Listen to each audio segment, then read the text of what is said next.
All right, we're back in the bathroom. So this is what I found.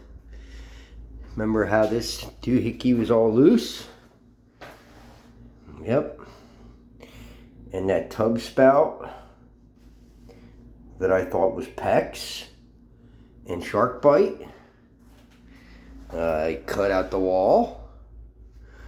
And this piece of pipe right here was not secured. That elbow right there was not secured. And that was giving it the play in and out.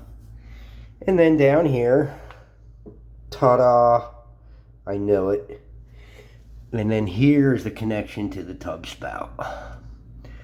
Yep. Shark bite. No good. And that's why the tub nozzle spins. So that's that. And that's what I found. Oh joy. I just got to try to do this all back together again. The other thing I noticed, when I turned the shower on, water came out of the tub nozzle like it's supposed to, and also the shower nozzle.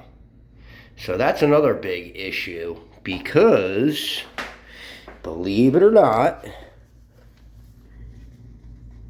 this fitting here is PEX, and that's an awful small diameter. It's smaller than 1/2-inch copper, and what happens is it creates a restriction in that diverter, and it's tricking the shower into thinking that the shower is on.